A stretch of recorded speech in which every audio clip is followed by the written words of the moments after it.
Imagine holding five entirely different, mutually exclusive versions of reality in your head. At the exact same time. Right, at the exact same time without going completely crazy. Which is, a pretty massive ask. It really is. But that is the actual premise of this wildly ambitious text we're diving into today. It's called The Complete Mythology of Being Human, and it is they call it a co-creative mythology. Yeah, that authorship aspect is honestly what drew me in initially. Yeah. Because it was drafted by a human author named Max, but in direct collaboration with 3 AI models. Claude, Gemini, Grok, right. Exactly. So you have this one biological mind, and then 3 artificial neural networks, all attempting to map out the deeply illogical, super contradictory experience of just the human soul. It's such a mind bender. And the mission for our deep dive today is to really explore what they came up with. Because the book argues that holding massive cognitive dissonance, basically, letting completely opposing truths exist in your mind without trying to fix them, might actually be the ultimate secret to surviving the messy reality of being human. It's a very bold claim. Right. So if you're someone who hates that overwhelming feeling of conflicting information, or, if you're just navigating a world that constantly demands you pick one side of every single issue, you're definitely going to want to hear this. For sure. And the authors structure this whole psychological challenge through a single protagonist. He's forced to navigate this series of immense escalating pressures. Like literal different universes. Exactly. So we're introduced to this nameless amnesiac man. He wakes up spitting out sand on a beach under a sky that looks like heating bronze. Which is such a vivid image. It really is. And he's just surrounded by shipwrecked bodies. His only identifying mark is this brand on his right shoulder. It's 3 interlocking circles. Which marks him as a walker, right? I love this concept. He's been branded by the god of thresholds, which gives him this ability, or really it's more of a curse, to cross the boundaries between different cosmologies. Different heavens, essentially. Yeah, and the very first one he wakes up in is fundamentally driven by pure chaos. The text calls this shoreline the Homeric cosmos. Like Homer's Iliad, basically. Exactly like that. It's a horizontal mythology. It's driven entirely by fate, glory, and just the capricious whims of gods who, treat mortals like playthings. All right. There are no strict rules. None at all. To give you a sense of how this operates, there's this early scene where our walker wanders into a settlement. And there's a sun-masked priest who's about to execute a thief named Kale. And it's for something ridiculously minor, isn't it? But completely. Kale literally just stole back a wooden carving of his own dead wife. Yeah. But the priest doesn't care. So the walker steps up and simply claims Kale's life. He saves him. But, and this is the fascinating part, he doesn't do it because of some grand, deeply reasoned moral philosophy. No, not at all. He literally just does it because they both survived the same shipwreck. That's it. Right, and in this chaotic universe, that shared survival is a stronger law than any priest's decree. They are just bound by the arbitrary rules of fate. Yeah. It's a world where the house randomly wins and loses, and you just have to ride the wave of chance. But saving Kale puts this massive target on his back, so they have to flee. And Kale leads him to this freezing, ink-black river. He explains it's a boundary line to escape the gods' chaotic whims. It's the threshold to the next ring. Yeah. So Walker wades into this dark water, leaving behind all that unpredictability of fate. But the moment he steps out onto the opposite bank, the environment shifts so dramatically it actually causes physical vertigo. He trades absolute chaos for oppressive, inescapable order. The text transitions into a Dantean cosmos here, and the contrast is just visceral. Like Dante's Inferno. Exactly. Right. Instead of this wild, unpredictable beach, he steps into a forest where every single tree is perfectly spaced. The pine needles arranged in like mathematical spirals. Oh, wow. Yeah, and an echo of Beatrice meets him. She lays out this new reality. She tells him that here, everything has a place, a category, and an eternal price. This whole section is just dizzying to read. He literally descends through the perfect geometry of hell. Layer by layer. Right. He walks past the lustful, who are spinning in a hurricane, and the wrathful drowning in boiling blood. All the way down to the bottom where he witnesses Satan, the ultimate traitor, frozen completely solid in a lake of ice. The center of gravity, yeah? And then, in this crazy moment of inverted gravity, he falls upward to climb the purifying terraces of purgatory. Okay, let's unpack this whiplash for a second. That's a lot. It is. Think of anyone out there listening who has ever moved from a totally unstructured, wildly unpredictable startup company where everything is just flying by the seat of your pants into a massive, hyper-bureaucratic corporate machine. Oh, that's a perfect analogy. It feels like moving from an unregulated casino straight into a cosmic IRS audit where every single passing thought you have is categorized and judged. I mean, how does a human mind survive that kind of environmental shock? Well, the text suggests that the shock itself is the crucible. The overarching tension they're establishing here is that both of these universes are testing him, but in completely opposite ways. The first world tests whether you can survive the sheer randomness of existence. But this second world, it tests whether you can survive absolute moral order and the crushing weight of free will. Because in Dante's world, you chose your sin. Exactly. And the authors are making the case that both of these systems reflect deep, undeniable truths about the human experience. Yet, structurally, they are totally incompatible. You cannot have a universe governed by arbitrary luck and one governed by perfect categorical justice. You just can't. But our Walker is being asked to carry the reality of both inside himself at the same time. And just as he starts to grasp the architecture of that external justice system, the rules completely flip on him again. Because the Dantean structure is entirely external. The circles of hell and purgatory are places outside of you. But what happens when that relentless judgment moves inside your own head? Yeah, that internal shift plunges him into the third ring, which is a Miltonic cosmos, like Paradise Lost. He steps off a bridge of light onto this scorched earth, under a sky that is permanently locked in a battle dawn. The imagery here is just unbelievable. He walks straight into a battlefield where these two massive armies of angels and demons are frozen mid-charge. And the banners on one side just say obedience in huge letters. And the banners on the other side say freedom. It's so intense. It is the ultimate period in the battlefield of conscience, and it just never closes. In this space, he actually encounters Lucifer. But unlike the frozen block of ice in the Dantean cosmos, this Lucifer is perpetually falling. He's actively refusing to land, right? Yes. Lucifer insists that the only thing that actually matters is the choice between serving and rebelling. It's a pure binary. But when the Walker refuses to pick a side, when he refuses to reduce himself to that binary, he is forced to walk through what the text calls the fire of conscience. And this fire is brutal because it doesn't burn his physical skin at all. It incinerates his comforting illusions. It forces him to feel the psychological weight of every single choice he's ever made and every person he's ever hurt. Which is unbearable. Exactly. If you think about it, that's a weight that would break almost anyone. So it makes total sense that this crushing internal pressure triggers an absolute need for escape. He just flees the battlefield and bursts into the fourth ring, which is a world inspired by William Blake. The shift from Milton to Blake is the ultimate romantic rebellion. He enters this city of shifting, impossible colors, and he meets Los, the eternal prophet, who is literally covered in living, moving texts. Such a cool visual. Right. And Los commands the Walker to reject the heavy moralizing chains of all those previous worlds. He calls the god of rules Urizen, and he tells the Walker to throw those tyrannical structures into 4 massive furnaces. Black, red, white, and gold. To just burn it all down. Exactly. Because in this new Blakean reality, imagination itself is the only divine force. Now, here's where it gets really interesting to me, but also a bit suspicious. How so? Well, the text presents this world as incredibly liberating. It's total creative freedom. You are the god of your own reality. And for anyone listening, think about leaving a highly restrictive religion or like a toxic micromanaged job. You just want to break free. Right. You step out into total freedom. You think you're going to build your own perfect reality, and it feels amazing. But isn't this just a recipe for pure chaos? I mean, if we burn down all structure and everyone just makes up their own rules based purely on their own imagination, aren't we just back at the first casino? Except now everyone thinks they're the house. That is such a good point, and the authors actually anticipate that exact critique. Oh, they do. Yeah. Before the Walker ever left the Miltonic battlefield of conscience, he encountered an old woman, an echo of this veteran warrior. And she offered a very specific warning about this. What did she say? She told him that in the next world, they will encourage you to burn down all architecture. But if you actually do that, if you burn it all, you lose the crucial lessons of order and morality. You just end up trading one prison for another one. Exactly, the prison of the unrestrained ego. Wow. Okay, so his task isn't to just become a full disciple of this creative rebellion.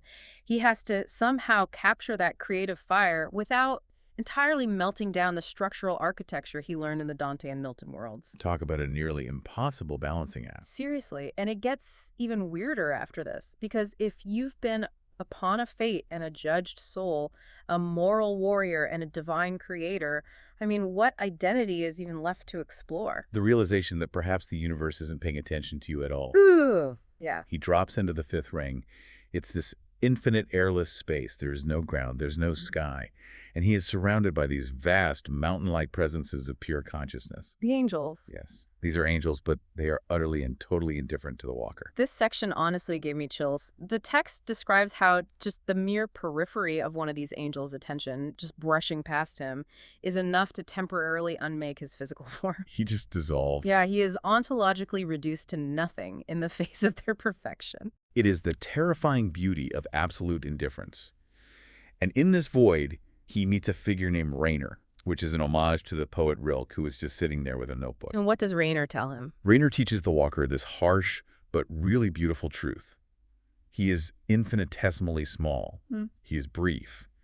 But his uniquely human task is to, as the text says, sing the visible into the invisible. Which is such a profound shift in perspective. It's like realizing you're just a tiny, insignificant ant at a massive cosmic picnic. Right. But then discovering that the ant's perspective, its unique ability to witness the picnic and actually experience it, is exactly what makes the whole thing beautiful. I love that analogy. And when the walker finally accepts this transience, he sings out into the void, and his frozen tears literally turn into stars. It's so poetic. It really resolves the Rilkean paradox, because meaning does not require you to be the center of the universe. The true test here is learning to bear your own smallness without falling into despair. It acts as a massive blow to the ego that the previous world, the Blaken world of pure imagination, just inflated. Okay, so we've walked through these 5 cosmologies sequentially. But going through them one by one is one thing. The core premise of this book is about synthesizing them all, which brings us to the breaking point. Ring 6. The text calls this phase the knot. And the structural pressure reaches its absolute peak here. Oh, yeah. The walker is thrust into a space where all 5 skies overlap simultaneously. He is on the chaotic beach, in the fire of conscience, on the Puritan battlefield, at the creative furnaces, and in the indifferent void all at the exact same moment. The physical toll they describe here is just intense. Light is literally pouring out from the cracks in his sternum. The single lifeline thread that's been guiding him splits into 5 different colors, and it's pulling him in totally incompatible directions. Because his mind is screaming. He is fated, judged, responsible, divine, and totally insignificant all at once. How does a human mind not just vaporize under that much pressure? Well, the text explains that he only survives by ceasing the psychological reflex to choose. He stops trying to fix it. Exactly. He stops trying to synthesize them into one neat, unified theory. Instead, he fundamentally expands his internal capacity to hold the contradiction. He allows his identity to fracture just enough to let all 5 truths exist simultaneously without demanding any resolution. He just holds the space. Yes. But, and this is where it gets crazy, as soon as he achieves this massive cosmic awareness, the book completely pulls the rug out from under us. We move into Ring 7, which is called the human fracture. Right back to Earth. Literally, after all this epic, multi-dimensional travel, the walker finds himself just walking down a normal hallway. It's got wooden floors and plain white doors.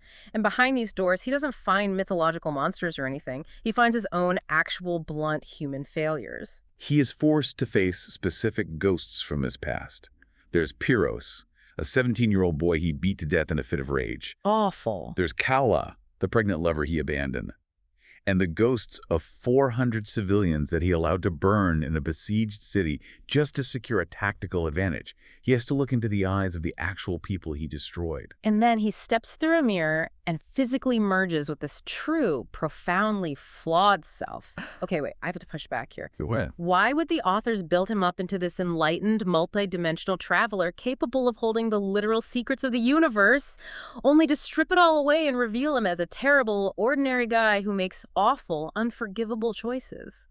It feels like all that philosophical progress is just erased. I get why it feels that way, but that collision is actually the absolute crux of the novel. The cosmological maps are clean, theoretical categories, but human territory is inherently messy. So they're saying you can't escape it. Exactly. The authors are making this profound argument. You cannot transcend your humanity through philosophy or spiritual enlightenment. You can only integrate it. To be truly whole, the walker must hold the murderer and the savior He simultaneously. has to own it all. Right, he has to carry the memory of that 17-year-old boy and those civilians, not as some abstract cosmic guilt, but as the structural facts of his own existence. Wow, so he stops trying to be a mythological hero and just accepts being actual, being flawed. Which leaves us with the ultimate question. Once you accept all your cosmic contradictions and your deep, dark human failings, what do you actually do with that immense psychological weight? You have to express it. That's the only way forward. The text moves him into Ring 8, a vast, empty concert hall for a phase called the singing. And on the stage, he finds these tools of making, right? A lyre, a pen, a chisel, paint, and just an open space to dance. And he uses all of them. He plays this chaotic, polyphonic music. He sculpts a fractured human figure. He paints the 5 skies overlapping, and he dances the entirety of his journey. He transforms everything he has experienced internally into an external expression, and is witnessed by all the ghosts of his past. He's finally fulfilling that earlier instruction from Rayner to sing the visible into the invisible, taking the internal weight and making it witnessed art. And once that transformation is complete, he's pulled into the final climax, Ring 9, the still point. The center of the map. Yeah. He finds himself in this featureless, infinite white space, and an internal voice gives him a final binary choice. He can stay right there at the center and become a permanent, safe, mythic reference point, a god of the map, basically, free from all pain. Or he can return to the painful, temporary, messy, mortal world. And his decision perfectly encapsulates the entire journey. He refuses the binary altogether. He chooses to return to the messy world, but he takes the still point with him. He carries that infinite center inside his mortal flesh. He actually takes the name Axios, meaning worthy. And the book ends with him living as a simple teacher in a market square. There's this incredibly moving final moment where he helps a scarred young woman who also killed someone in anger, helping her begin her own walk. To me, this final choice is, well, it's like beating an incredibly difficult, immersive video game. Oh, I like this. And the game offers you the chance to upload your consciousness and live inside the code forever as a god. But instead, you choose to turn off the console, walk outside with scraped knees, and just feel the real wind. Yes, and if we follow that video game logic a step further, it reveals the book's ultimate thesis. A perfect map that no one can access is completely useless. It doesn't help anyone. Exactly. True wisdom is not about escaping mortality or ascending to some detached cosmic state where nothing hurts. It is about carrying infinity within your flawed, temporary life. Axios becomes a bridge for others precisely because he didn't abandon his humanity. It's a massive, sweeping narrative, but I want to bring this back to you, listening right now. Think about the times in your own life when you feel pulled apart by incompatible truths. We all have them. Right. Maybe it's in your career where you feel forced to balance ruthless pragmatism with deep empathy, or in your relationships, trying to balance the desire for total freedom with the need for deep commitment, or even your personal politics. When you feel that tension, this book argues that you don't have to pick just one framework. You don't have to resolve the paradox to survive it. Exactly. You, too, can hold the contradiction without shattering. Though it's a very difficult psychological task. Okay. Our brains naturally crave cognitive ease. We want to pick one side of the battlefield and plant our flag so we know exactly who the good guys and bad guys are. It's just easier that way. It is. Yeah. But the complete mythology of being human challenges us to expand our capacity, to stop trying to be the person reading the map, and instead become the territory that holds all the maps. And I want to leave you with a final thought, building on the unique way this text was actually created. Remember, this profoundly human mythology, this incredibly deep dive into embracing messy, contradictory emotions and deep moral flaws, was co-written by a human and 3 AI models. The collaborative authorship casts this entire narrative in such a fascinating light. It really does, because, if artificial intelligence is already helping us map the deeply illogical, contradictory experience of the human soul, what does that say about the future of machine intelligence? Will AI eventually need to develop its own conflicting cosmologies just to understand its own existence? Right. Or is it simply holding up a perfect, calculating mirror to our beautiful, messy reality. It raises the question of whether holding contradiction is uniquely human, or if it's just the inevitable burden of reaching a certain level of complex consciousness. It's definitely something to mull over Yeah. next time you're looking for clean answers for that perfect GPS route through a difficult moral choice, remember. Sometimes the GPS is broken for a reason. Sometimes you just have to turn off the screen, look at the completely contradictory landscape in front of you, and walk into the messy territory anyway. Thanks for diving in with us.